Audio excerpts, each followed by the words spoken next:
Halo guys, welcome back to Korea Ramit bersama orang Korea yang medok. Oke, polo-polo jadi banyak banget yang lagi nungguan update-annya tentang Itaewon.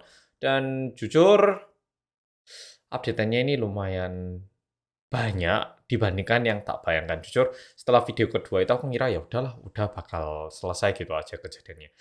Cuman, ternyata jauh lebih banyak hal-hal yang perlu mungkin kita bicarakan. Dan udah gitu, ternyata cukup banyak juga, aku lupa, polo-polo yang nggak pernah ke Itaewon tentunya. Sehingga kayak sedikit susah untuk memahami. Nah, jadi langsung kita bahas kejadian kali ini. Nah, untuk polo-polo yang masih belum paham, mungkin nonton video pertama sama kedua, jadi paham. Nah, buat yang masih belum paham, kalau tak ringkas, di Itaewon, daerah Itaewon di Korea ini, di Seoul lebih tepatnya, ini adalah tempatnya orang-orang ngumpul pas Halloween. Jadi, entah kenapa aku sendiri ngira kalau kayak tanggal 31 Oktober Halloween deket-deket itu harus ke Itaewon. Pakai kostum-kostum yang menarik, karena biasanya di waktu-waktu itu orang-orang bakal kumpul lah, kayak gitu, oke? Nah, di Itaewon itu ada satu stasiun namanya Itaewon Station, Itaewon역. Nah, di belakangnya situ ada hotel namanya Hamilton Hotel. Tidak ada hubungan langsung kayak hotel ini yang mengakibatkan kecelakaan atau gimana. Cuman aku nyebutkan hotel ini karena, untuk memahami kejadian kali ini lebih mudah kalau tahu lokasinya kayak apa. Oke, jadi di Itaewon Station itu ada satu hotel namanya Hamilton Hotel, oke. Ini simbolik banget, Itaewon Station ada hotel ini. Nah, di sebelahnya Hamilton Hotel ini, oke, itu ada satu jalan yang agak nanjak kayak gini, oke. Nah, ini ada gambarnya, oke. Jadi agak nanjak kayak gini dan nanjaknya ini sekitar 10 derajat, oke. Jadi coba dibayangkan aja. Biasanya kalau misalnya aku ke Itaewon terus jalan di sini, ya kerasa akan nanjak, tapi nggak sampai kayak gitu nggak ya, kerasa agak naik dikit. Nah, kejadiannya itu terjadi di jalan ini. Kalau misalnya polo-polo lihat di Google Map, kalau ada coba tak taruh di sini ya. Nah, tempatnya kayak gini. Nah, kalau misalnya polo-polo lihat gambarnya, ini ada beberapa gambar yang muncul di koran dan juga di media Korea. Jadi ada orang-orang yang mau turun melalui jalan situ, ada juga orang-orang yang mau naik. Sedangkan karena jalanannya ini miring kayak gini, udah gitu, begitu satu orang jatuh, ini akan numpuk kayak gini. Dan di belakang ataupun di daerah atas ini masih ada orang yang kayak bercanda, kayak dorong-dorongan, sehingga yang di sini setelah terjepit itu udah nggak bisa apa-apa dan mengakibatkan kematian. Nah, mayoritas yang meninggal itu ada di daerah kotak merah gambar sini. Oke, jadi sekarang kayaknya udah paham untuk kejadian itu.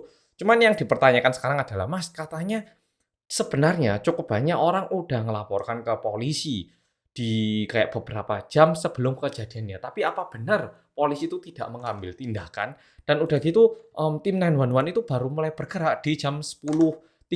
Apa betul, Mas Ansol? Nah, sementara ini jadi beritanya kayak gini, oke.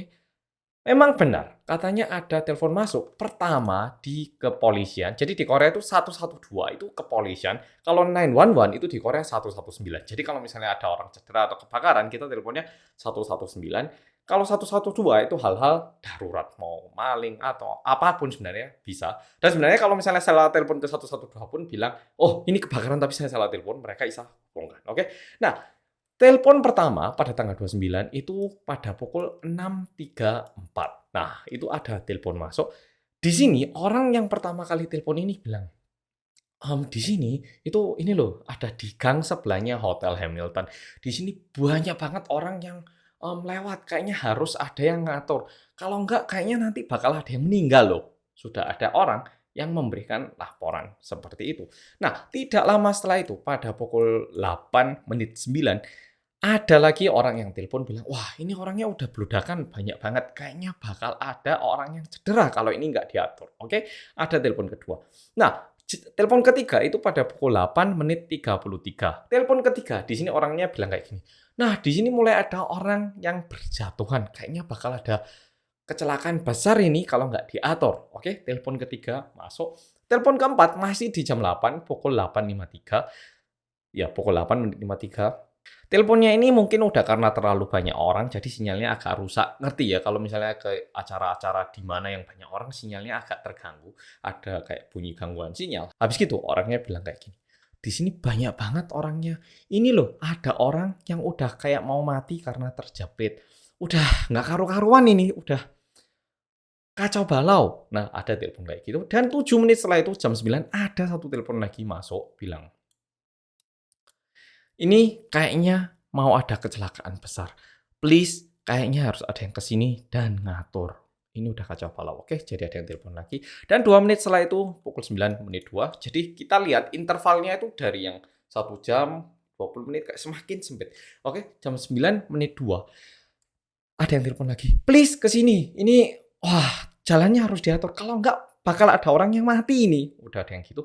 Pukul 9 menit 7 ada orang telepon lagi bilang kayak gini, "Di sini banyak banget orangnya. Sungguhan saya bisa merasakan bahayanya kalau misalnya ini berlanjut, bisa-bisa saya mati, terjepit ataupun tertekan di sini." Habis itu 3 menit setelah itu ada yang telepon lagi. Pukul 9 menit 10. "Di sini sekarang banyak banget orang yang bisa jadi mati tertekan di sini." Oke.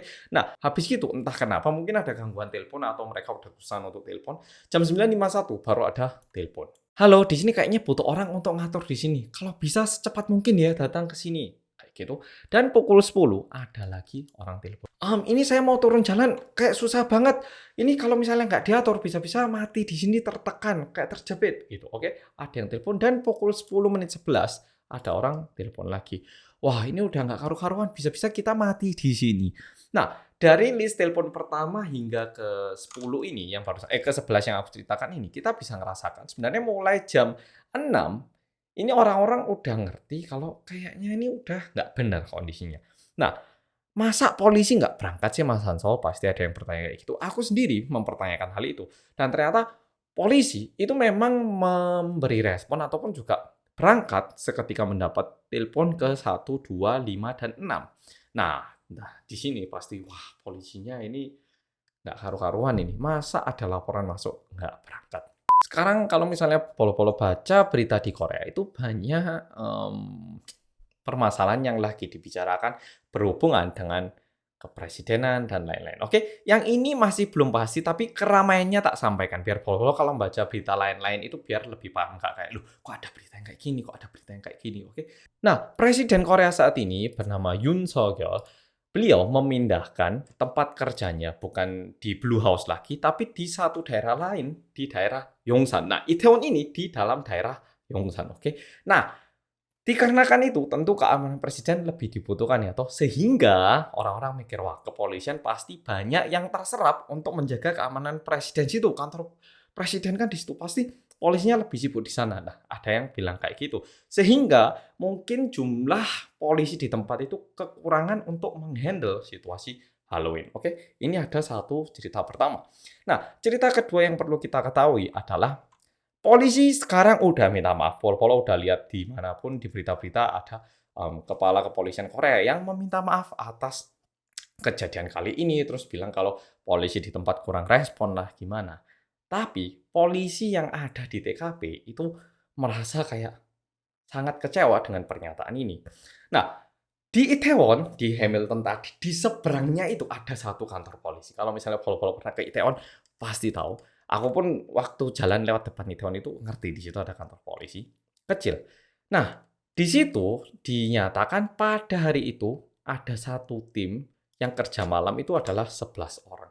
Sedangkan orang yang datang ke tempat Halloween itu diperkirakan lebih dari 100.000 orang. Sekarang gimana caranya 11 orang ngatur 100.000 orang? Plus harus pergi setiap kali ada panggilan masuk. Nggak mungkin ya toh, sehingga orang-orang yang di bawah ini merasa, "Kita ini loh udah bekerja sekeras mungkin, tapi bagaimana bisa kita menutupi?"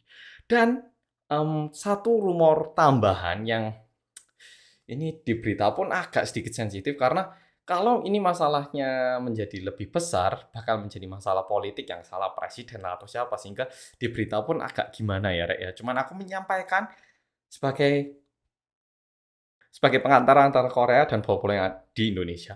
Cuman diterima infonya aja, jangan disalahpahami, jangan dipahami, jangan diartikan berlebihan, oke? Diterima apa adanya. Nah, kepolisian di daerah Yongsan, Itaewon ini sebenarnya udah bilang ke atasan katanya dari beberapa bulan yang lalu kalau mereka ini kekurangan orang. Kita ini kurang orangnya, apalagi bakal ada Halloween. Nah, tapi katanya dari atas itu tidak diberikan jumlah orang yang cukup dan malah ketika kejadian ini terjadi dibilang kayak, "Oh, di TKP kami maaf karena kita kurang responsif." Sehingga yang bekerja di situ tuh merasa kayak, "Loh, kita ini udah bekerja sekeras mungkin, yang salah Anda, seolah-olah yang salah kita." Nah, kayak gitu sekarang. Sebelum membicarakan lebih lanjut lagi, dulu waktu aku di Malang, ke acara Malang Tempo dulu atau acara sekolah lainnya gitu ya, pasti kadang itu saking banyaknya orang kita nggak bisa gerak, terus kita sendiri ya bercanda kayak, "Dorong dorong," kayak kayak agak dikit ya, tapi kalau udah berlebihan kita pastinya berhenti. Tapi sekarang ini juga ada rumor-rumor bilang kalau ada beberapa orang yang sengaja mendorong dan mengakibatkan, kematian. Kita sendiri masih nggak tahu, tapi kepolisian, cyber police itu lagi melakukan investigasi sedalam mungkin, tapi aku sendiri nggak yakin apakah mereka ini bisa dihukum karena ini. Sekarang permasalahannya, "Loh Mas, kenapa kepolisian di daerah itu kok nggak responsif?" Nah, di video kedua aku bilang ini memang merupakan acara dari orang-orang sendiri, kayak orang-orang berkumpul di situ sendiri, bukan ada satu badan ataupun organisasi yang mengadakan. Ya, memang kayak gitu. Tapi, aku sebenarnya nggak pernah ke acara Halloween karena aku nggak terlalu tertarik di tempat yang terlalu banyak orang setelah aku agak tua gitu ya. Dulu waktu kayak SMA gitu bareng teman-teman asik ya, tapi sekarang di sini aku temen yang nggak ada, ngapain gitu loh sendiri ke sana. Sehingga nggak pernah. Tapi Jinet itu kemarin sebenarnya bilang, kok aneh ya kali ini di Itaewon nggak ada polisi." Terus aku mikir, "Loh, emang ada polisi tak biasanya?" Nah, ternyata di tahun-tahun sebelumnya itu ada polisi yang paling tidak mengatur jalan. 경찰이 인파가 차도로 넘어오지 못하도록 통제합니다.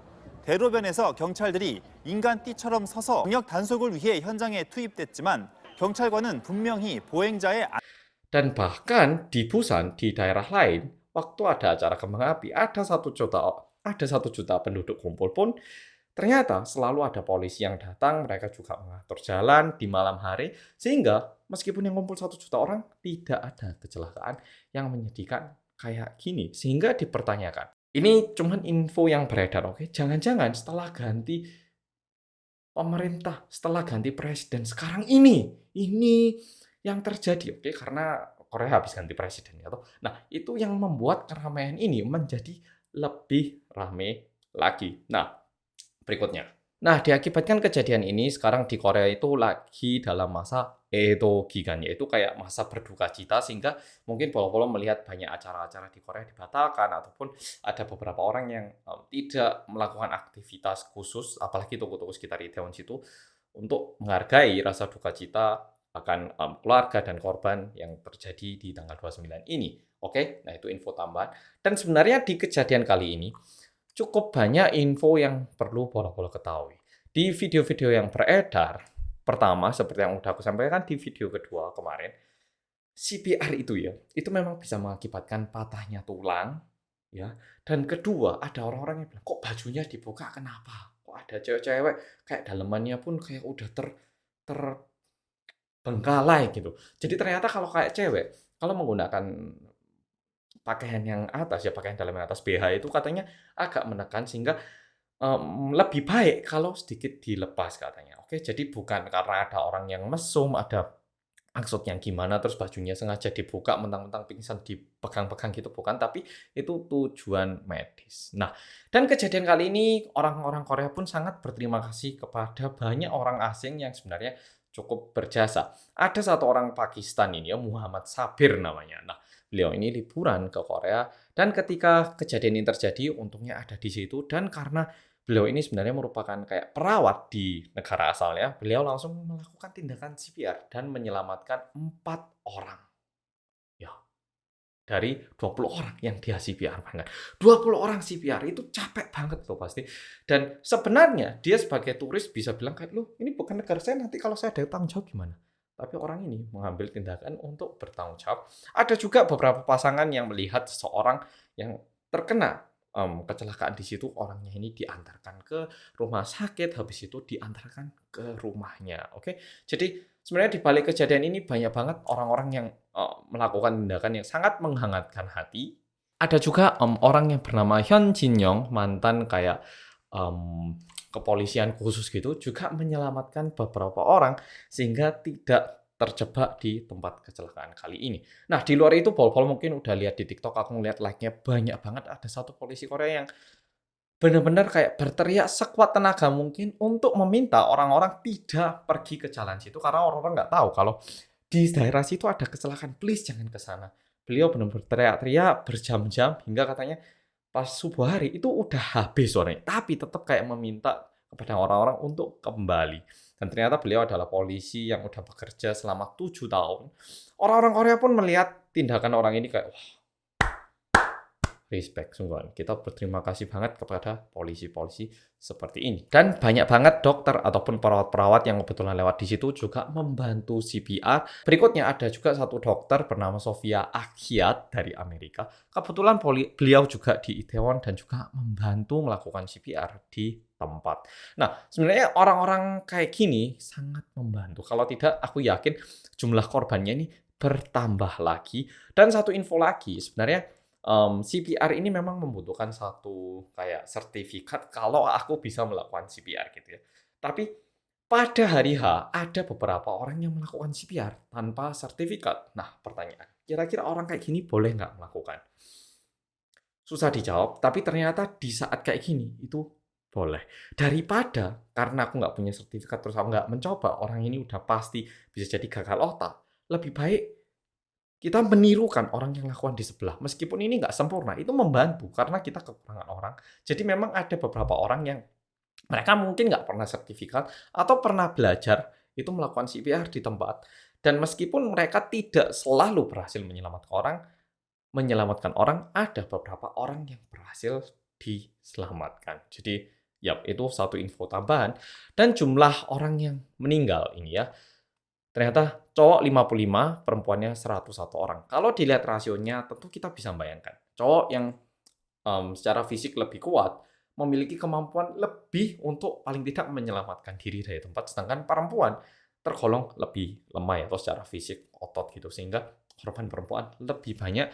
Lumayan banyak, WNA-nya ada 26 orang. Untung tidak ada korban dari Indonesia, namun sungguhan aku pun sangat menyayangkan cukup banyak korban dari luar negeri yang harus meninggal saat liburan di Korea. Sungguhan.